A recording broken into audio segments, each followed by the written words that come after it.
Cinema തർക്കം പുതിയ വഴിത്തിരിവിലേക്ക്. എന്താ കാര്യം? എന്താ അളിയൻ കാര്യമൊന്നും അറിഞ്ഞില്ലേ? ഇല്ല. എന്നാൽ ഇനി ഞാനത് പറയാം, ആരും ഞെട്ടരുത്. മാർച്ച് 25-ന് ശേഷം റിലീസ് ചെയ്യുന്ന സിനിമകൾക്ക് ഫിലിം ചേംബറിന്റെ അനുമതി വാങ്ങി വേണം കരാർ ഒപ്പിടാനെന്ന അഫിലിയേറ്റ് സംഘടനകളോട് ഫിലിം ചേംബർ നിർദ്ദേശിച്ചു. ഇല്ലെങ്കിൽ ഇതായി പോകും നമ്മുടെയൊക്കെ ലൈഫ്. മനസ്സിലായോ? നായിന്റെ പട്ടി മോനെ പണ്ഡിതനാണെന്ന് തോന്നുന്നു. അർത്ഥം പറഞ്ഞൊന്നും കേട്ടില്ലേ?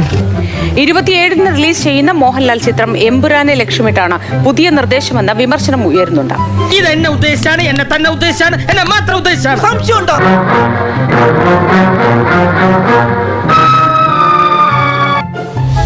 ജൂൺ മുതൽ സിനിമാ സമരം തുടങ്ങാനാണ് ഫിലിം ചേംബർ ഉദ്ദേശിക്കുന്നത്.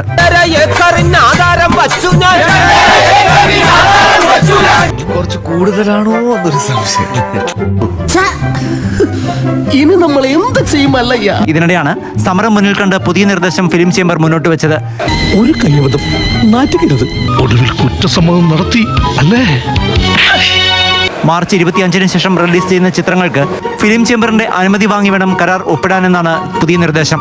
ഓ, ഇത് വലിയ ശല്യായല്ലോ മാതാവേ. ഏത് കാര്യത്തിനും അതിന്റേതായ ചില പ്രായോഗിക ബുദ്ധിമുട്ടുകളൊക്കെ ഉണ്ട്.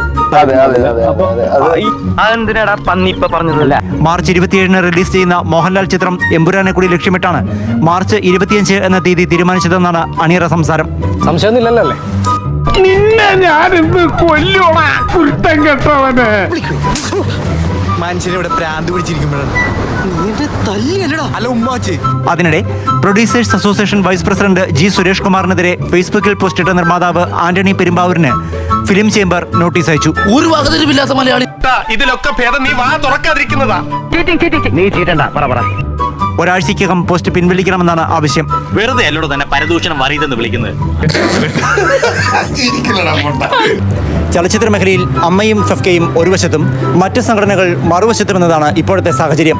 നിങ്ങളൊക്കെ ഇവിടെ ജീവിച്ചു പൊക്കോട്ടെ, അതിന് സ്ത്രീകളുടെ സഹകരണം ഞങ്ങൾക്ക് ആവശ്യമാണ്. തോന്നല്ലേ?